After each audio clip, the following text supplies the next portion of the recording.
आप सभी को जय यीशु की।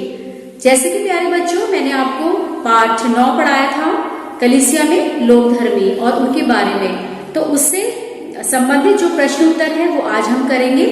तो उसको करने से पहले आइए हम अपने इस नई क्लास को शुरू करने से पहले प्रभु ईश्वर से प्रार्थना करें ताकि जो कुछ भी हम पढ़े वो इसमें हम याद कर सके। तो आइए अपने हाथों को जोड़ें और माँ मरिया की मध्यस्थता द्वारा हम इस कक्षा की शुरुआत करें।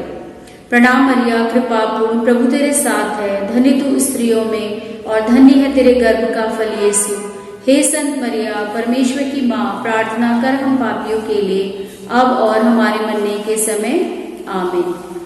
तो आज जो है मैं आपको सबसे पहले इस भाग में पाठ 9 के प्रश्न उत्तर बताऊंगी। तो ये है पृष्ठ संख्या 64 में। पहला प्रश्न है लोक धर्मी कौन है।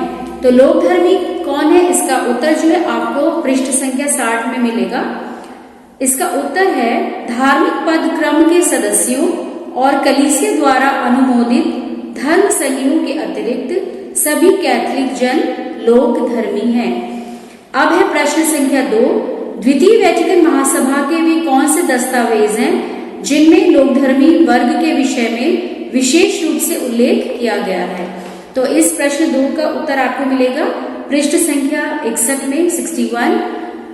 महासभा के निम्नलिखित अभिलेख यानी दस्तावेज विशेष रूप से लोकधर्मी वर्ग के विषय में बताते हैं।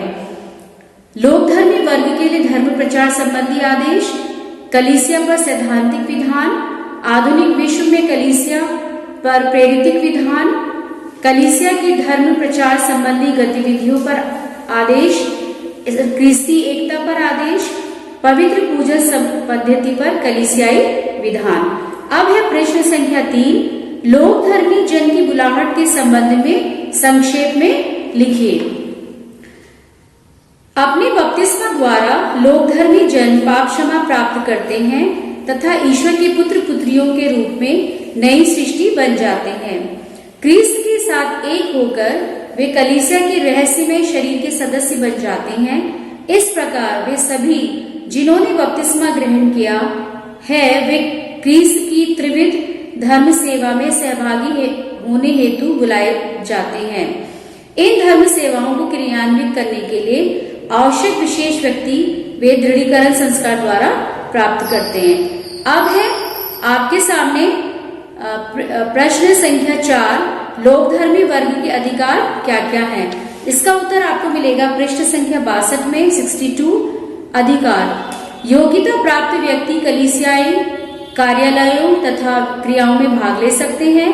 यदि पल्ली परिषद में कार्य करने हेतु चुने जाएं, तो उन्हें प्रसन्नता पूर्वक उसे स्वीकार करके कार्य करना चाहिए। कुछ लोक धर्मी व्यक्तियों को यदि पल्ली परिषद में कार्य करने हेतु चुने जाएं, तो उन्हें प्रसन्नता पूर्वक उसे स्वीकार करके कार्य करना चाहिए। कुछ लोक धर्मी व्यक्तियों को धर्म प्रांतीय धर्म आर्थिक कमेटी और पल्ली आर्थिक कमेटी में भी भाग लेना चाहिए। लोक धर्मी जनों को पूजन पद्धति द्वारा निर्धारित विधानानुसार स्थायी रूप से वाचक तथा वेदी सेवक की धर्म सेवा में नियुक्त किया जा सकता है। सक्षम लोक धर्मी जनों को गिरजाघर या प्रार्थनालय में धर्मोपदेश देने की अनुमति दी जा सकती है, किंतु पवित्र प्रवचन पुरोहितों के लिए ही सुरक्षित है। लोक धर्मीगण धर्मशास्त्री महाविद्यालयों में अध्ययन कर सकते हैं तथा उपाधियां प्राप्त कर सकते हैं। वे धर्मशास्त्र के अध्यापक प्राध्यापक भी बन सकते हैं। जो विधिवत सक्षम है वे ईश्वर के वचन को समझा सकते हैं और पवित्र बाइबल सम्मेलनों, प्रार्थना सभाओं, करिश्माई साधनाओं में तथा लघु गृहस्थी समुदायों में के प्रवचन में भाग ले सकते हैं। अब है प्रश्न संख्या 5, लोक धर्मी वर्ग के कर्तव्यों को विस्तारपूर्वक समझाइए। इसका उत्तर आपको पृष्ठ 62 और 63 में देखने को मिलेगा। लोक धर्मी संसार में रहते हैं और सभी जगह कार्य करते हैं। लोगों के साथ उनका निकट संबंध होता है। तो इसमें पहला है लोक धर्मी जनों को पवित्र मिस्सा बलिदान, संस्कारों, भक्तिपूर्ण साधनाओं, पारिवारिक प्रार्थना, ईश्वचन के पाठ आदि में भाग लेना चाहिए और उन्हें दूसरों को भी ऐसा करने के लिए प्रोत्साहित करना चाहिए। लोकधर्मी लोगों का कर्तव्य है कि वे अन्य लोगों, अपने परिवारों, कार्यस्थलों, मनोरंजन केंद्रों, सुसमाचार प्रचार सभाओं, लघु ख्रिस्ती समुदायों, धर्म शिक्षा कक्षाओं, रविवारी अनुष्ठानों, अस्पतालों, बंदीगृह आदि में अपने जीवन और शिक्षा द्वारा सुसमाचार का प्रचार करें। अपने दैनिक जीवन और कार्यस्थलों में उन्हें ख्रिस्ती मूल्यों के साक्षी बनना चाहिए तथा दूसरों को भी उनके अनुसार जीने के लिए प्रोत्साहित करना चाहिए। नेतृत्व प्रशिक्षण लेना चाहिए, राजनीति में भाग लेना चाहिए और जनता के सामान्य हित के लिए कार्य करना चाहिए। ईश्वर के राज्य के मूल्यों जैसे सत्य, न्याय, प्रेम, समानता तथा भाईचारे के द्वारा नए समाज का निर्माण करना चाहिए। अभिभावकों, माता पिता को यह अनुभव करना चाहिए कि वे अपने बच्चों के विश्वास निर्माण के लिए वे उत्तरदायित्व हैं। उन्हें उनको धर्म प्रशिक्षण देना चाहिए, पवित्र संस्कारों में भाग लेने के लिए प्रोत्साहित करना चाहिए तथा सच्चा ख्रिस्ती जीवन जीने हेतु प्रशिक्षण देना चाहिए। माता पिता को चाहिए कि वे अपने बच्चों में से कुछ को कलीसिया में पुरोहित अथवा धर्म संगी के रूप में कार्य करने के लिए प्रोत्साहित करें। लोकधर्मी जन को एक अच्छे देशभक्त के समान जीना चाहिए। उन्हें अपने देश के विधि विधान का सम्मान करना चाहिए तथा जन कल्याण हित कार्यों में भाग लेना चाहिए। अब है प्रश्न संख्या 6। किस प्रकार लोकधर्मी जन पृथ्वी के नमक और विश्व की ज्योति बन सकते हैं? तो ये उसका उत्तर है पेज नंबर 63 पे। लोकधर्मी जन कलीसिया में अपने अधिकार पाएं और अपने कर्तव्यों को समझें तथा उत्तरदायित्व सहित कार्य करें। इस प्रकार लोकधर्मी जन पृथ्वी के नमक और संसार की ज्योति बन सकते हैं और एक नए समाज का निर्माण कर सकते हैं। तो बच्चों, ये थे प्रश्नोत्तर पाठ संख्या 9 के कलीसिया एवं लोकधर्मी। तो ये थे सारे प्रश्नोत्तर। मुझे आशा है कि आपको ये प्रश्नोत्तर जरूर समझ में आए होंगे। और आज जो है मैं वो आपको नया पाठ पढ़ाऊंगी जो कि है कलीसिया और चुनौतियां। पाठ 10 कलीसिया और चुनौतियां। तो इसमें हम सबसे पहले देखते हैं पूरे भारत का नक्शा बना हुआ है और इसके अंदर बहुत सारी बातें लिखी गई हैं। तो ये कौन कौन सी ऐसी हमारे समाज में आज के समय में चुनौतियां हैं जिसका सामना हम सभी को करना पड़ता है।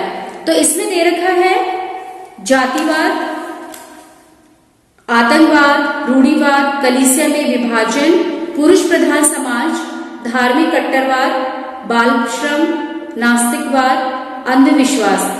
तो इसमें आपको जब हम देखते हैं तो वे कौन सी चुनौतियां हैं जिनका कलीसिया को आज सामना करना पड़ रहा है। जितनी भी मैंने ये समस्याएं आपके सामने पढ़ी हैं, तो उसमें से आपको ऐसा कौन सी समस्याएं हैं जो आपको लगती हैं कि जो कलीसिया में आज इनको सबको हमें इसका सामना करना पड़ रहा है। तो इसका उत्तर आप बताएंगे मुझे।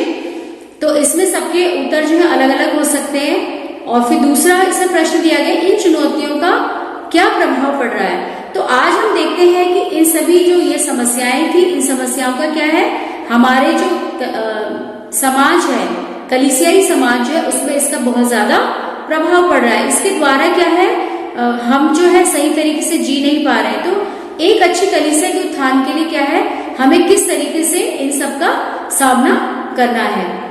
तो मानव जीवन जो है चुनौतियों से भरा हुआ है। आज हम ये नहीं कह सकते कि हम बहुत अच्छे हैं या हमें किसी भी तरीके की कोई परेशानी नहीं है। लेकिन आज यदि हम अपने घर से बाहर निकलते हैं, यदि हम अपने परिवारों में भी रहते हैं, तो हमें अनेक बहुत सारी चुनौतियों का सामना करना पड़ता है। प्रत्येक व्यक्ति को अपने व्यक्तिगत और सामाजिक जीवन में घर अथवा या अपने काम हम जहाँ पे करते हैं, नौकरी आदि करते हैं, वहां पे हमें बहुत सारी असंख्य चुनौतियों का सामना करना पड़ता है। जो व्यक्ति जो इन चुनौतियों से भयभीत हो जाता है, यानी डर जाता है, तो और इससे भागना चाहता है, तो वो क्या कहलाता है, हम उसे कहते हैं कायर। तो कायर होने के बाद कितने लोग जो होते हैं वो आत्म हत्या भी कर लेते हैं। मतलब क्योंकि वो इन सारी चुनौतियों का सामना करना नहीं चाहते, वे अपने जीवन से निराश हो जाते हैं और अपनी यहाँ तक कि अपने जीवन का भी नाश कर बैठते हैं। तो इसके विपरीत जो व्यक्ति इनका साहस पूर्वक सामना करता है, हम अपने हर एक जो क्लासेस जो होती है, हमारी कक्षाएं जो होती है, अन्य विषयों में भी हम इन सब बातों को बताते हैं कि यदि हमारे जीवन में कभी भी कोई कठिनाइयां परेशानियां आती हैं तो हमें उनका क्या डट करके मुकाबला करना है, उसका सामना करना है, बल्कि उनसे भागना नहीं है। तो जो इन सभी समस्याओं का सामना कर लेता है वो क्या कहलाता है? वीर कहलाता है, वो साहसी कहलाता है। कलीसिया भी अपने प्रारंभ काल से भिन्न भिन्न चुनौतियों का क्या करते हुए आ रही है? मुकाबला करते हुए आ रही है। उसके सामने भी बहुत सारी चुनौतियों का उन्होंने सामना किया है। तो प्रभु यीशु के जीवन में अब हम देखते हैं, जब हम इस पाठ को पढ़ रहे हैं तो हम ये देख रहे हैं कलीसिया और उसमें चुनौती। अब इसमें जो सबसे पहले हम देख रहे हैं कि प्रभु यीशु के जीवन में क्या चुनौतियां थी। जब उन्होंने प्रभु यीशु अपने पिता परमेश्वर के समाचार को दुनिया जहान में फैलाने की कोशिश की तो उन्हें कितनी सारी चुनौतियों का सामना करना पड़ा था। तो प्रभु यीशु ख्रिस्त ने जो कलीसिया के संस्थापक हैं, आज जिस हम कलीसिया का निर्माण देखते हैं, जिसको हम अच्छी तरीके से उसको जो हमारे संत पापा हैं, हमारे बिशप्स हैं और जो हमारे पुरोहितगण हैं, हमारे जो अन्य धर्म संगी हैं, वो क्या है, इसको बहुत अच्छी तरीके से चला रहे हैं। तो प्रभु यीशु ने जिस कलीसिया की उनको जिम्मेदारी दी थी वो उस जिम्मेदारी का अच्छी तरीके से निर्वहन कर रहे हैं। लेकिन प्रभु यीशु ने जब उस कलीसिया की स्थापना की थी तब उन्हें भी बहुत सारी समस्याओं का सामना करना पड़ा था। अपने जीवन काल में उन्होंने अनेक चुनौतियों से संघर्ष किया। कौन कौन सी चुनौतियां थी वो हम देखते हैं। प्रभु यीशु ने अपने सगे संबंधियों पे मतलब जो उनके सगे संबंधी थे उन्होंने भी उस पर विश्वास नहीं किया, जिसका विवरण हमें क्या है, मरकुस रचित सुसमाचार उसके 3 अध्याय 20 और 21 वाक्यांश में हमें देखने को मिलेगा। तो जितने ये वाक्यांश मैं आपको बताती जाऊंगी वो आप जब आप इसको पढ़ेंगे तो आप अपने सामने बाइबल रखिए और उसमें से उसको निकाल करके पढ़ते जाइए कि कहाँ पे ये वाक्यांश आता है। फिर दूसरा है, उनके स्वयं अपने गांव के लोगों ने उन पर विश्वास नहीं किया, जबकि वो नाजरत से थे, लेकिन नाजरत के लोगों ने भी उन पर विश्वास नहीं किया। तो ये है मत्ती रचित सुसमाचार उसका 13वां अध्याय 53 से लेकर 58 वाक्यांशों में हमें ये देखने को मिलेगा इसका विवरण। फिर तीसरा, उन्हें अपशब्द कहे। कौन कौन से अपशब्द कहे? बड़ई का बेटा, पेटू, मद्यप मीन्स जो शराबी होता है, जो कि हम उनके जीवन से हम देखते हैं कि उन्होंने कभी भी मदिरापान नहीं किया था। तो ये जो विवरण है वो हमें मिलेगा मत्ती रचित सुसमाचार उसके 11वां अध्याय उसके 19वें वाक्यांश में। उसके बाद है, उन्हें महायाजकों, धर्मशास्त्रियों, फरीसियों, सदूकियों तथा अन्य यहूदियों की घृणा और अपशब्दों का सामना करना पड़ा। इसका मतलब है मत्ती रचित सुसमाचार उसके 12 अध्याय उसके 24वें वाक्यांश, मरकुस रचित सुसमाचार उसके 2 अध्याय उसके 1 से 7 वाक्यांश, 3 अध्याय के 1 से 6 वाक्यांश में हमें देखने को मिलेगा। उसके बाद उन्हें मारने के लिए कई बार षड्यंत्र रचे, जबकि वो जानते थे कि वही हमारा मुक्तिदाता, लेकिन फिर भी उन्होंने उसको मार डालने के लिए अनेक षड्यंत्र किए थे।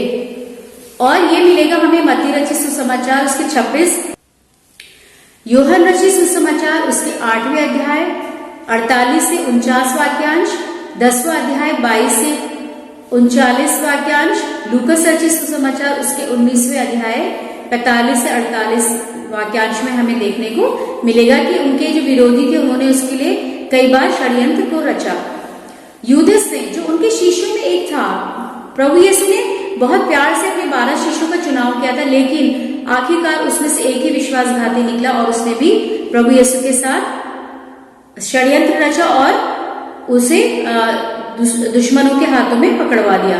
तो इसका जो विवरण हमें मिलेगा वो मरकुस रचित सुसमाचार उसके 14वें अध्याय के 43 से 46 वाक्यांश में हम पढ़ेंगे। पेट्रुस, जो प्रभु यीशु के साथ थे, उन्होंने भी उसे क्या किया था? 3 बार अस्वीकार किया था, जिसका विवरण हमें मिलेगा यूहन्ना रचित सुसमाचार उसके 18वें अध्याय 25 से 27 वाक्यांश में। प्रभु यीशु के दुर्भोग के समय में उनके सभी शिष्य उन्हें क्या हो गया था? उन्हें अकेला छोड़ करके चले गए थे, भाग गए थे। मतलब कठिन परिस्थितियां आने पर भी वो उन्हें छोड़ करके चले गए। इसका विवरण हमें मिलेगा मत्ती रचित सुसमाचार उसके 26वें अध्याय 47 से 56 वाक्यांश में। पिलातुस के आदेश के द्वारा भी रोमी सिपाहियों ने प्रभु यीशु को कोड़े मारे और क्रूरता पूर्वक उसको यातनाएं दी।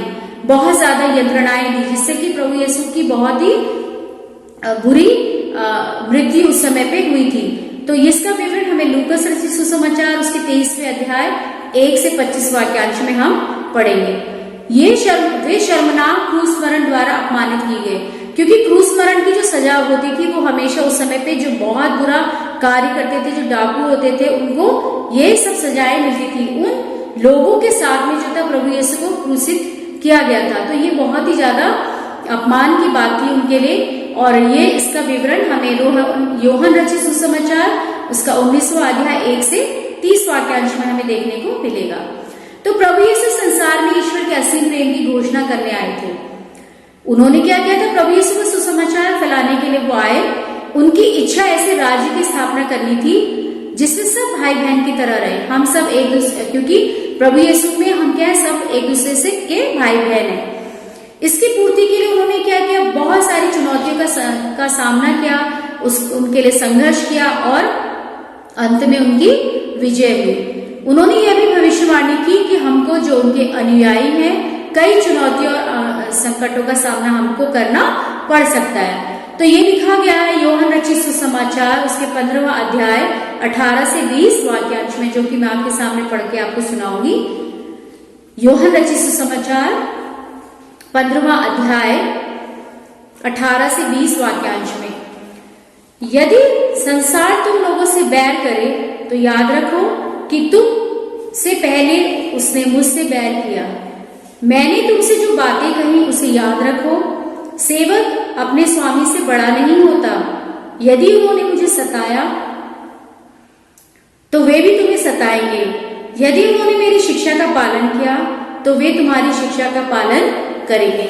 तो ये था यूहन्ना रचित सुसमाचार 15वां अध्याय उसके 18 से 20 वाक्यांश में। तो आगे हम देखते हैं कि हम इसी तरीके से, जब प्रभु यीशु के जीवन में इतनी सारी चुनौतियां आई, तो हम ख्रिस्तियों के जीवन में भी बहुत सारी चुनौतियां आती हैं और हमें बहुत सारे कष्टों से गुजरना भी पड़ता है। लेकिन एक ख्रिस्ती होने के नाते हमें क्या उन चुनौतियों का सामना करना है, कष्टों से घबराना नहीं है, डरना नहीं है, क्योंकि प्रभु यीशु हमारे क्या आदर्श हैं और वे हमारे जीवन में आने वाली चुनौतियों का सामना करने की शक्ति भी हमें प्रदान करते हैं। यदि हम ईश्वर को मानते हैं, वही हमें क्या है, हर एक परिस्थिति से गुजरने के लिए क्या देंगे, हमें शक्ति प्रदान करेंगे। तो प्यारे बच्चों, मुझे आशा है कि ये पाठ 10 का पहला भाग जो है आपको समझ में आया होगा, कलीसिया और चुनौतियां। तो हमने देखा था बहुत सारी चुनौतियां हैं।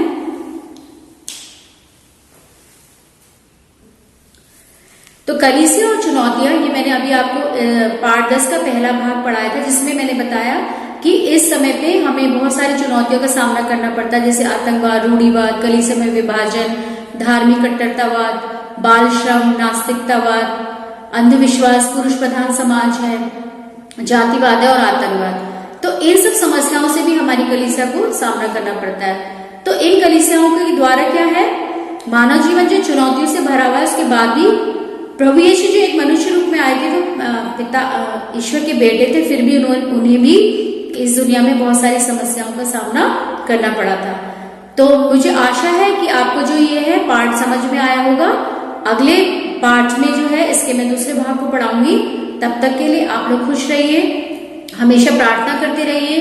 इस समय पे कोविड-19 की सिचुएशन जो है बहुत ज्यादा खराब हो गई है, तो आप सब अपने घरों में रहिए और जो भी जरूरत है उसे अपने माता पिता से कहिए, वही तुम आपकी सारी जरूरत को पूरा करेंगे।